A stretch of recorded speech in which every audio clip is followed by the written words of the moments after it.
I am super excited to be interviewing a lovely friend, Parul Agrawal, who is a qualified health coach and family coach, and also an international business growth strategist. And she has two master's degrees in engineering, and she is a holistic entrepreneur by passion. She has many, many feathers to her bow. She's also a writer and contributed to amazing magazines like Forbes, Entrepreneur, and Good Man Project. And she's helped over 200 people to become best-selling authors on Amazon, including myself with my collaborative book called Lady X. So I'm very, very grateful, and I'm grateful for you giving up your precious time to be here today, Parul. So welcome to Wellness Spring. Thank you so much, Beverly. It's truly my honor to be here and, be on the same platform as you, because I'm also a big fan of your work. Oh, thank you very much. Like, you are so super busy. How do you, because you're also a mum, how do you juggle? How do you juggle between work and your family life? I think that is the biggest issue, having two little ones, and right now everything being online, it kind of is a challenge, but at the same time, I think it all boils down to having that discipline, not just among your family, but among yourself, knowing what is really important to you at a particular time. For example, when my kids are either in the school or whether or studying online in their classes, that's the primary time that I work. And once they are off their classes, it's my time with them. Of course, there are days when I have to work because they are in school only very short period of time, 9 to 3, but sometimes I have to work beyond that also. But I try to keep most of my things during the time, especially meetings and stuff when they are in school. And my little one is only 3, so she's not even in school all the time. She's just, having fun. But it's really, really understanding that, yes, you're a mom and your children are obviously your primary responsibility.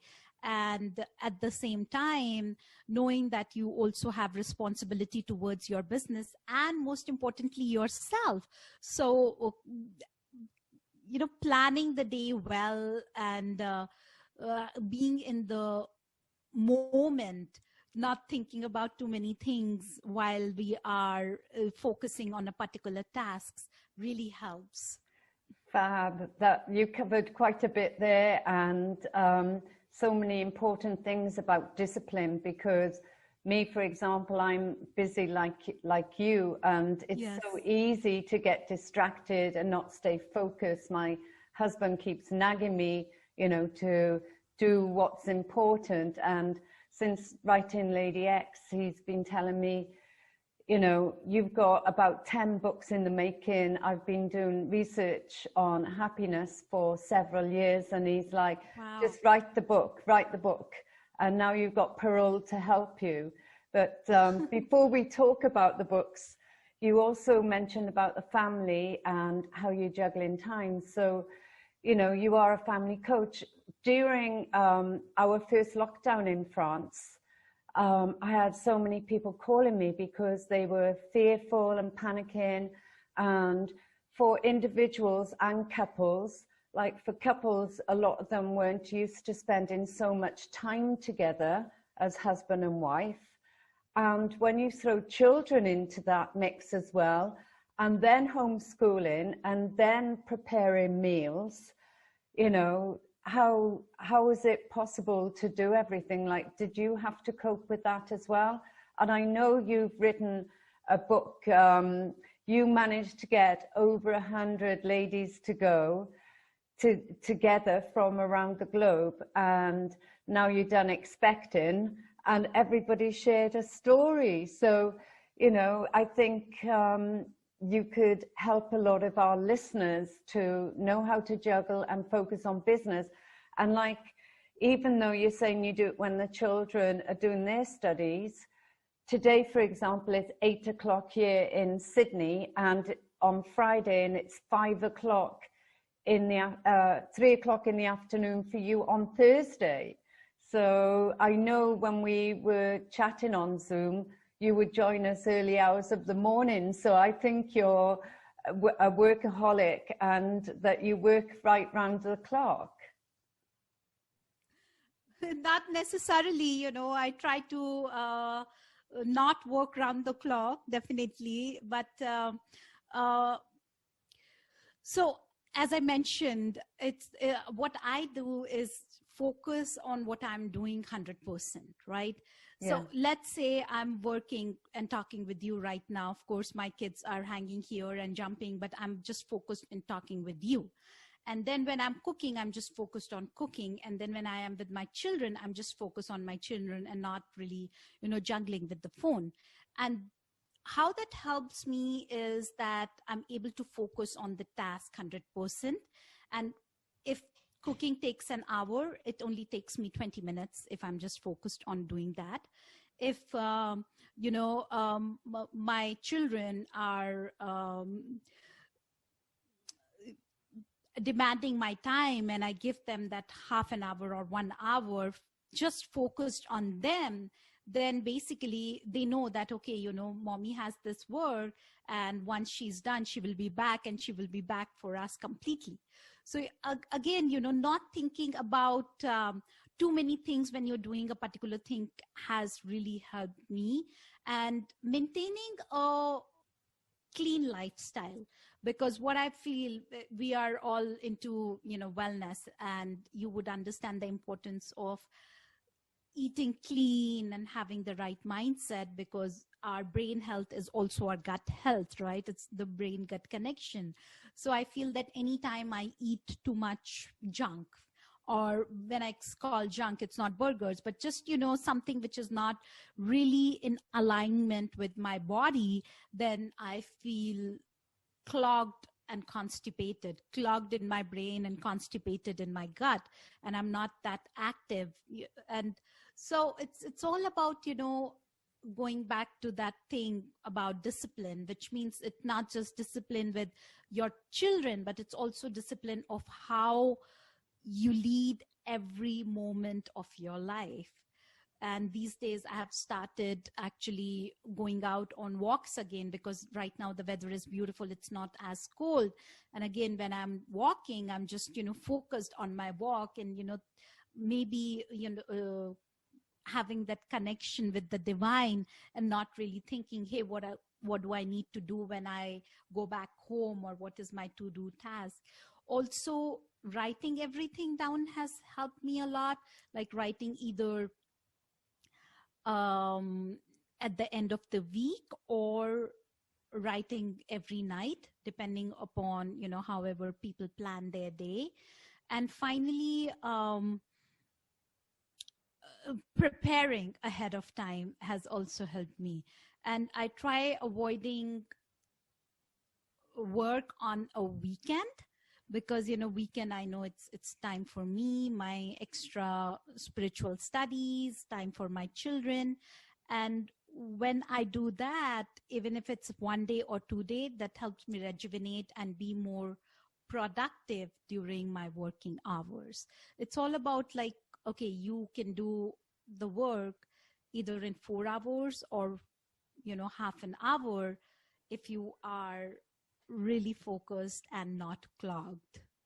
Oh, that's wonderful tips. And can you please tell the audience a little bit about your background, where you grew up, your education, your family, and so forth? Because I think that's important. So as you can tell, I was born, brought up in India.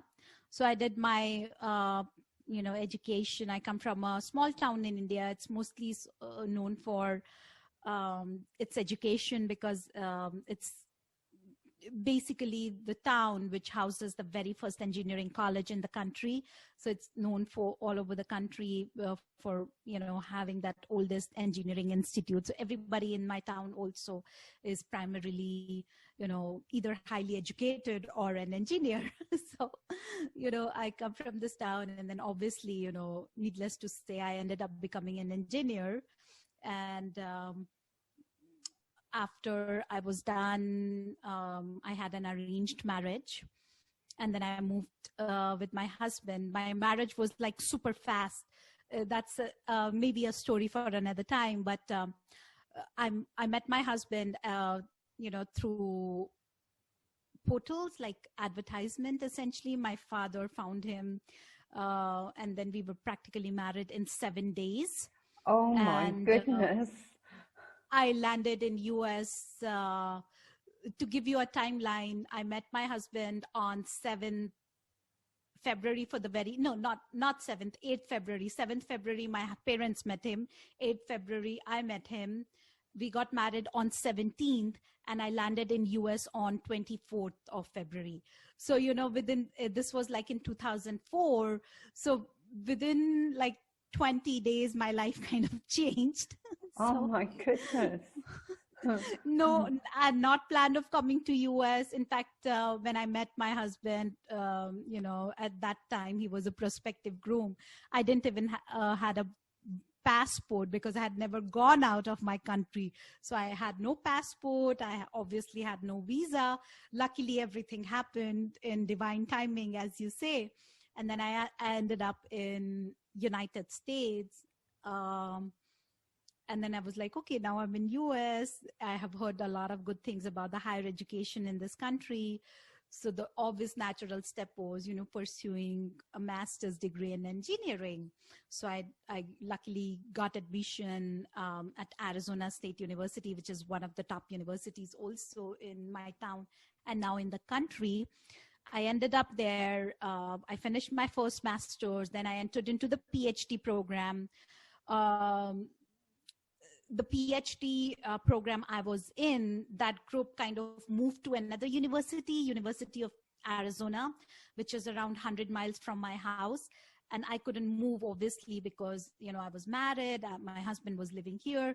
So I decided to drop down from my PhD program, and I ended up doing a second master's in engineering. So that's how I ended up doing 2 masters in engineering. And then I started working in corporate, and then I'm like, doesn't, vibe with me working in the corporate. I want to do something else. So I ended up, becoming a health coach. And mainly because, I was always interested in nutrition. I was always interested in health, but, coming from a town which is known for engineering, that was default, right? I would say that my future was default as an engineer. Everybody in my family was an engineer. So I never really thought that I could do anything else beyond becoming an engineer. But when I came here, I realized, okay, nutrition is truly my passion. I want to do something. And also when I ended up working in the corporate, I realized, okay, I don't want to look like this lady 10 years from now. I want, to do something more with my life. So I ended up, joining personal training school. I became a personal trainer. I became a holistic health coach. And I realized that was something I was truly passionate about. And then I ended up writing a book on green juicing. And in the process, I also had my son. So it turned out perfect because I was an entrepreneur at that time, offering health coaching and being an entrepreneur. And I was also able to stay home and take care of my son. So it really turned out perfect. And once I wrote my first book, of course, because of my engineering background, it was easy for me to understand the publishing world, the algorithm and everything. So I ended up learning that. And after that, people started asking me how I, published the book. And more importantly, how I made it so popular, because otherwise I was a mom, working from my kitchen counter, holding the baby in my hand. And then people were like, oh God, her book is a bestseller. How is that even possible? She's like really unknown. And now all of a sudden she's all over the place. And I started, telling people what I did, how I did, and so on and so forth. It kind of became into, a lucrative career, I would say. Yeah. Yes. So that is how I ended up, becoming a publisher. And, so far I have helped around 400 people write, Wow. publish, and market their books. Yeah. Wow, that's incredible. Yeah, I'm really curious about the juicing. You covered a lot there, but we'll break it down. But the juicing, back in the early 90s, in Australia, everybody was rushing off to Bali, and I know people in the UK as well, to do detox retreats. And a lot of people would feel sick because maybe their body is too acid or too alkaline. And then if you're adding more acid or alkaline, they were vomiting because they'd gone into overload, and they didn't know any better. So I had someone give a talk on the importance of, having tailor-made juice programs for you. And I think the evolution of nutrition and the studies and things have changed. What's your take on that? Because I know you're highly qualified in juicing, and it's not one juice for everyone. Yes, I agree, Bibuli. Cookie cutter diet doesn't work for everybody, right? And obviously, people who are living in, let's say, US, right? I mean, US, we have different kind of fruits and vegetables. And if we go to India, and we try to find the same kind of fruits and vegetables, they might be not available, or even if they are available, they might not be so rich in minerals because the soil is not as rich in minerals, right? So again, juicing and the kind of juices, they are also very specific to not only your body chemistry, but also according to the country and the region you are living in, right? It definitely takes around 3 days, as they say, for your body to change from acidic to alkaline. And those are the 3 days when people experience most of the detox symptoms, like, headaches and nausea and all these things. It's not easy because, it's not also, people say, oh, I cannot do it. I cannot do it. It's too much for me. But I always tell them, it's not really you. It's not that you have less of a willpower or something. It's basically all these parasites that have been living in your gut and your intestine lining that have been, sending all these signals to your brain, because now they are used to eating a certain food at a certain time, right? So they keep sending these signals that, hey, we want that bread, or we want that pasta. And then when these signals and these parasites send these signals to the brain, you think that it's basically you who is craving for these things, right? And therefore, it's not only important what you take in, it's also very important how you eliminate, right? And that's why anytime we do these detoxes, which I still guide for some of my clients, I always tell them, focus on your elimination, especially the juices, because what happens in juicing is you're not eating too much, so there is not really much fiber also, so you become constipated, right?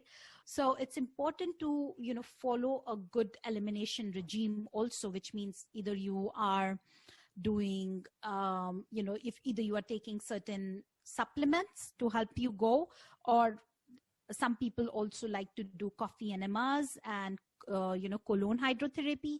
Of course, coffee enemas and colon hydrotherapy depends on the individual's comfort level, right? But it mostly, but there are certain things that you could take, like magnesium, or, maybe vitamin C, that will help you go naturally also.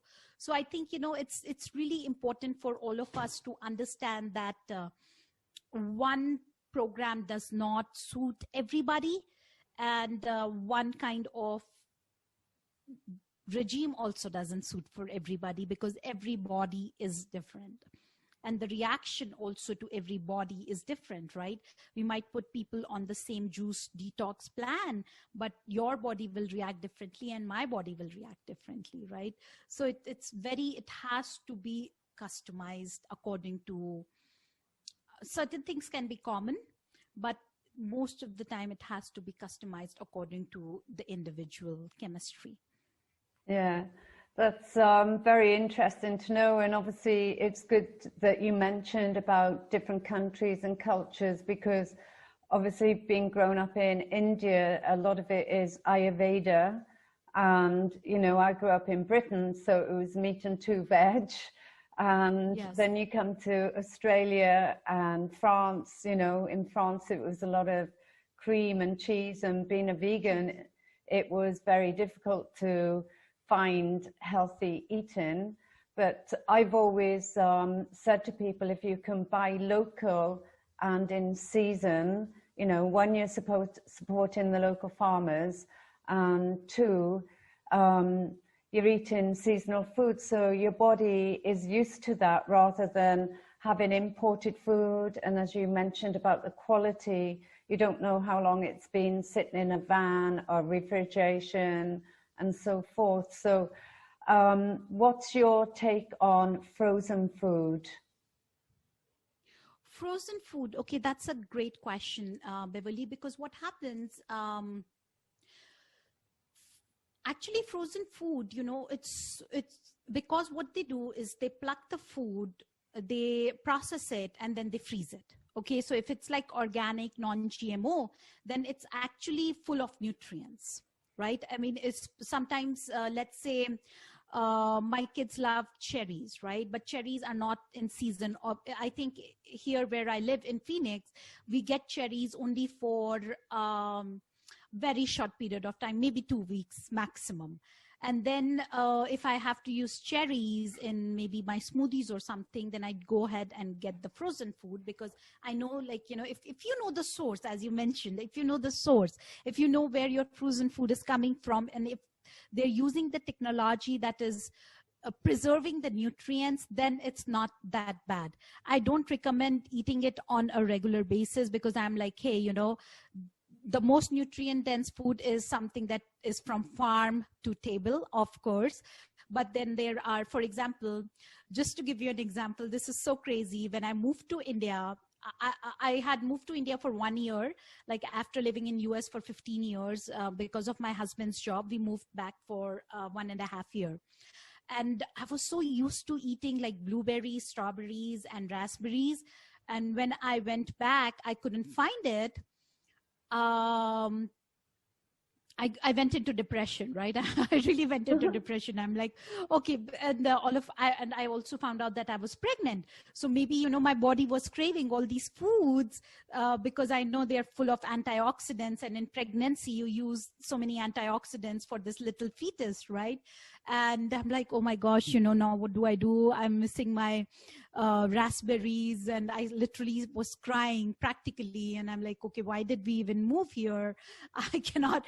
And India, born, brought up there, so it was not like, you know, something, a new environment altogether. I could still find mangoes, I could still find bananas, the stuff that I grew up eating. But for some reason, I was really craving raspberries and strawberries at that point of time. And these things are not easily available there, especially the blueberries and raspberries. So luckily I found something that was frozen. It's a company called Very Berry, and you wouldn't imagine my happiness at that time. You know, I thought like I was this girl in Disneyland that had really found something, you know, met the queen or the king of her dreams. So, you know, so at that point I realized, okay, you know, yes, fresh is the best, but sometimes when you really want something, then you are able to find it in organic or frozen form, it is a life savior. And now that I think back, my daughter, she's 3.5, and all she wants to eat all the time is strawberries and raspberries. So I'm like, okay, now I know why I was craving all these things when I was pregnant, because in pregnancy there is no logic and reason and rhyme, right? So everything goes. So, but sometimes these things could be really savior. And especially in terms when we're making smoothies, and also fast, because if you do not want to cut the fruits every day, but you still want all these nutrients in your body, you can just, throw all your fruits and vegetables in the blender and drink them. So I think, again, as long as you know that the food has been processed really well and stored really well, I don't think I would say that I'm like totally opposed to it. Yeah. I've never been pregnant, but I've worked with lots of pregnant ladies, and obviously I'm an auntie, so I've had sisters and loads of family and friends pregnant. Yes. And their hormones run wild. And it's interesting that you said, to listen to your body, and, you had that craving. And I think our body is the best teacher because it knows exactly what it wants. And it's also, when you're talking about the antioxidants and everything, you got the old saying from Hippocrates, let food be thy medicine and medicine be thy food. So I totally believe the food can heal you and heal any ailment. And from research now, they're saying that our gut is our new brain, and all disease starts in our gut. So I think healthy mind, healthy body, like you talked about focus, which is amazing, and also the discipline. So those are two very strong factors. And you mentioned algorithms with your first best-selling book. And since I'm not a techie, and when you did join us occasionally on Zoom, it was like, whew, way over my head. So in layman's terms, can you tell people how you manage to get yourself and other people to be a best-selling author on Amazon and Kindle? Oh, yes, definitely. I would love to. So basically, see, it's all based on how we set the book correctly on Amazon, and how we do like a launch or a pre-launch strategy, essentially. In simple terms is, let's say I have a book on Ayurveda, for that matter, right? And if Dr. Deepak Chopra is also releasing a book on Ayurveda, then I know that my competition with him, then I am like, I have competition with him, and I will not be able to, be as competitive or as successful as him, because obviously, he is well known all across the world and he has a name, and I'm a newbie author, or, not as known of an author as he is. So obviously, we know that, okay, his book is in a particular, category or set this way on Amazon. And now what we could do with, specifically with Amazon, they give us the convenience of not only putting our book in a category which is Ayurveda, but also other niche categories. For example, it could be Ayurveda for vegans, or Ayurveda for vegetarians, or Ayurveda, for specific body types. So we have these niche categories also. Plus, we also have, some other categories where it might not be Ayurveda, but it could be, let's say, beautiful health and skin, right? So we know, like, okay, if a person wants to have a beautiful health and skin, they probably need to follow some Ayurvedic lifestyle, and then they will have a beautiful health and skin. So it's not necessary that we have to place the book 100% into the category that is that we think is conducive to the book. We can also play around considering the competition, considering the other books that have been launched on Amazon or we think are launching in the next few weeks. So that is how basically the algorithm thing works. But okay, are you still able to hear me? It says Yeah. my okay, great. Yes, I think something happened. So anyway, so so that is essentially how the algorithm, speaking of algorithm, that works. But at the same time, algorithm is not the only thing. It is also based on if we are having certain number of sales for the book, if you are actually able to create a buzz for the book before and during the launch. So there are certain factors, but definitely a lot is also based on just purely competition. Fantastic.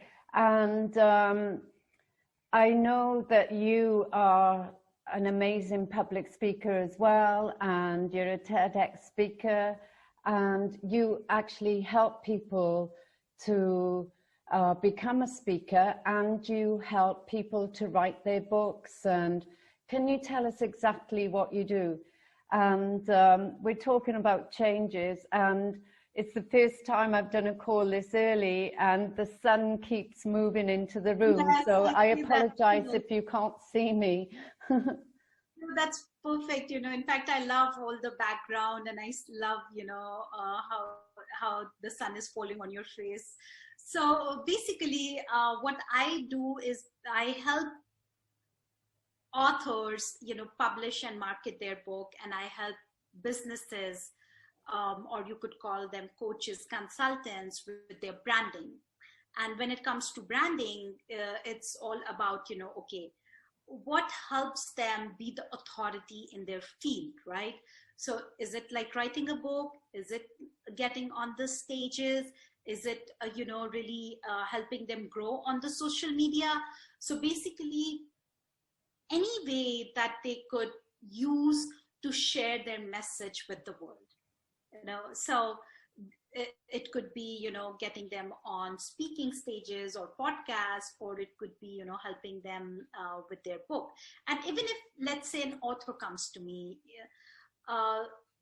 so yes, writing a book, getting into the bestseller, that's the easy part, I would say, right? The difficult part is, how do we continue this momentum? How do we build our business, and how do we reach out to people, beyond our network, and people beyond, who have already bought our book?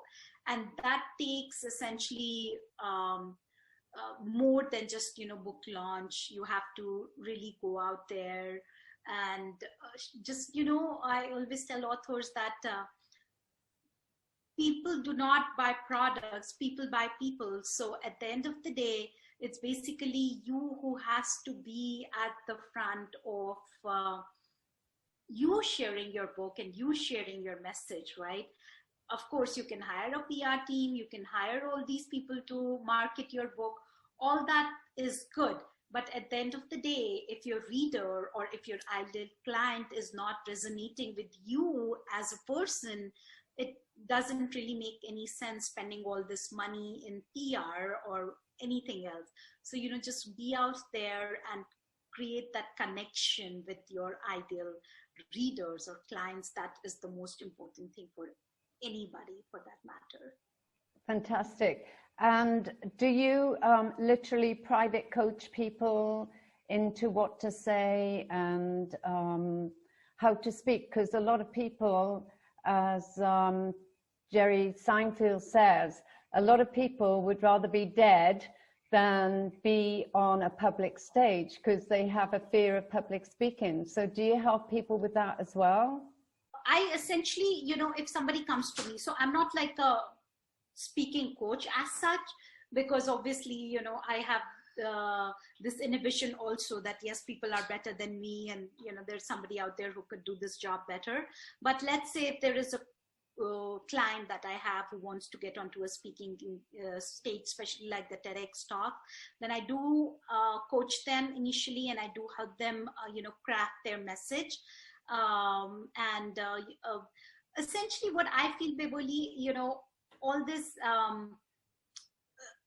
if somebody is coming, then they have the genius to actually present their idea. It's all about being their cheerleader and giving them the confidence that yes, they can do it. So I would rather be, the cheerleader than, telling people like, hey, do this or do that. That is the way I work. Just being there for that person when needed.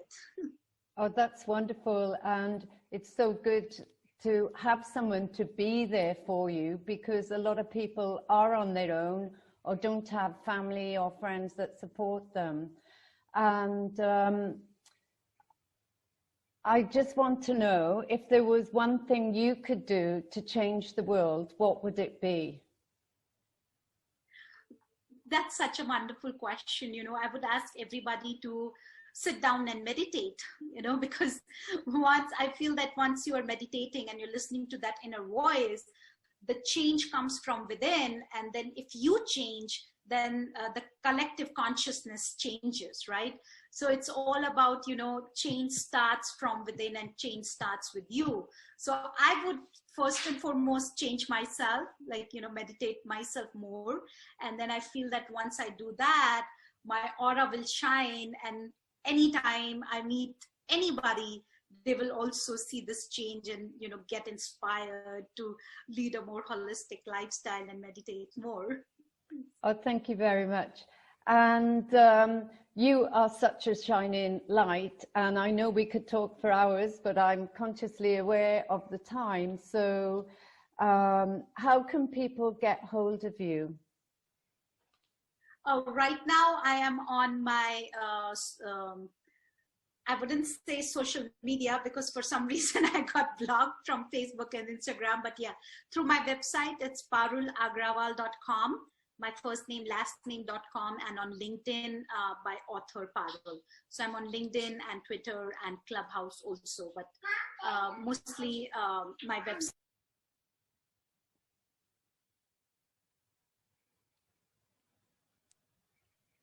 So yeah, my website and my LinkedIn. Great, and I'll put those on the blurb. So thank you so much for giving up your precious time and for all your wonderful words of wisdom that you've shared with us today. Thank you. Thank you, Beboli. Actually, it was truly my honor. And thank you for waking up early at 8 a.m. to have this call with me. We appreciate it. Thank you. Thank you so much.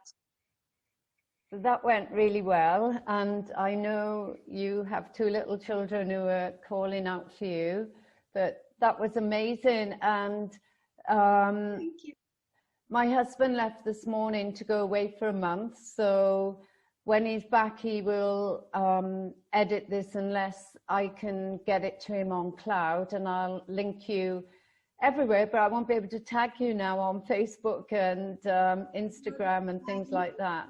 But anyway, normally my nanny is here till 3, but I tell you what happened. Her daughter, she met with my nanny's daughter met with an accident. The daughter is, studying. She's doing pre-med somewhere, and her foot got into this door, okay, in her college, and she got hurt. And now my nanny, because this daughter has exams going on, so my nanny has to go early every afternoon to drop her to the college, because otherwise she takes bus. But these days she cannot take bus because she cannot walk, and she has to leave early. And normally my children are in school, but today they had off, right? I mean, they have this parent-teacher meeting, and then I didn't realize they had this school vacation today, and I'm like, wow. So everything kind of, but I hope it was not too noisy and it would serve your purpose. I'm so sorry if it was too confusing and disturbing. No, it was perfect, so don't worry about that. But yeah, so I will contact you, to get, I need to be disciplined and focused on getting my books finished, and then I'll contact you about getting them published.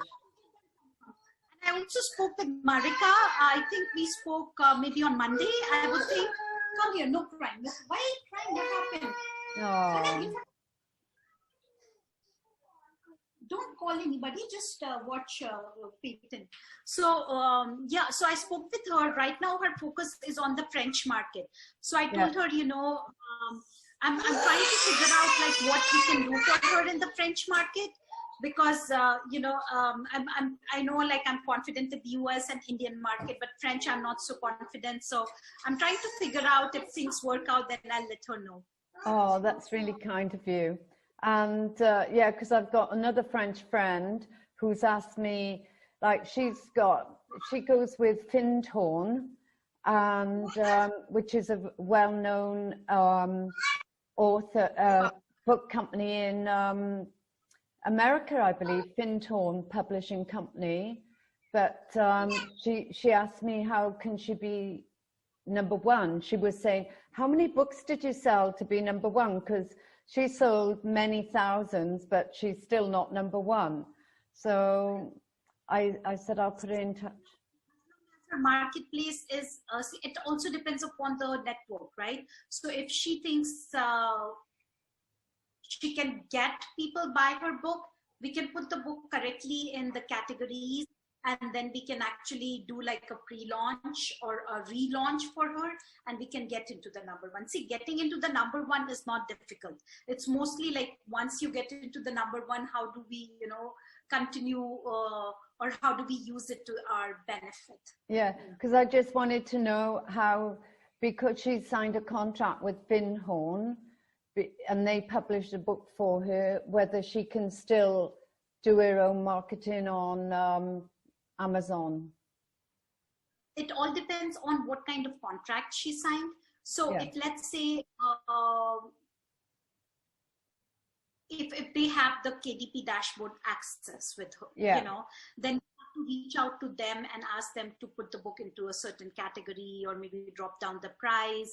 And so basically we have to take a permission from them to do whatever, and we have to work with them. Right. Okay. Right. Does that make sense? Because otherwise, you know, we won't be able to do anything. If we have to, that's what I said. Sometimes these publishers are very kind, and they also, because they also get a good review, right? If their author is a best author, so it's also credible for them. So sometimes, you know, they are willing to cooperate, but sometimes not. So it all depends on them. Yeah. Okay. Well, it's good that I've had some insight more about your background, because I don't see it advertised about being a certified health coach and all the rest of it. So it's really nice to know what you're doing. Basically, if I have clients, I tell them like, hey, it's mostly kind of, you know, an added thing that I do just because I feel that, you know, once you have the right kind of mindset, you can actually write the correct book. So I'm not really promoting myself as a health coach, but any client who comes to me, the first thing that they really do is basically, you know, start eating clean. Yeah, no, that's really good. Because, you know, I believe you are what you eat, think and drink. So it's really important, the quality of the food.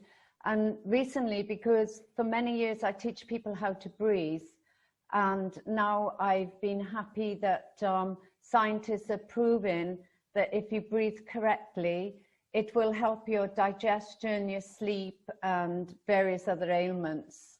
And in it, there's one scientist called James Nestor who lives in America, and he talks about our ancestors and how their face and everything was a lot wider. Like for me, I've got a narrow face, my jaw was too small, I've had 8 teeth taken out, I had overcrowding, crooked teeth, had to have a brace and blah, blah, blah. But he talks about chewing your food, because a lot of us clench our teeth at night and we grind, and that stimulates the sympathetic, so speeds things up. And a lot of the food over the last 100 years, even though you are an expert with juicing, are smoothies and soft, like avocado dips, and everything is soft. So we need a lot of hard, crunchy food so we can use our jaw to crunch, crunch, crunch. And he suggests that we eat on one side and then the other side. And in my meditations or Reiki retreats, I get people to chew their food until it's liquid, because we rush the food, so we're gulping down life. So, and also we watch TV or something while, so we are just not focused on the food and eating it properly. I can understand. Yes. See, I have a very good jawline, touchwood, and people ask me, how do I get it? And I always tell them, because I chew my food. Even the smoothies and juices, I always like chew them. Yeah. So, thank you so much. And my apologies. Maybe we'll talk sometime again later. Bye. Yeah. Bye. Lots of love. Bye. Good luck. Bye. Bye. Bye.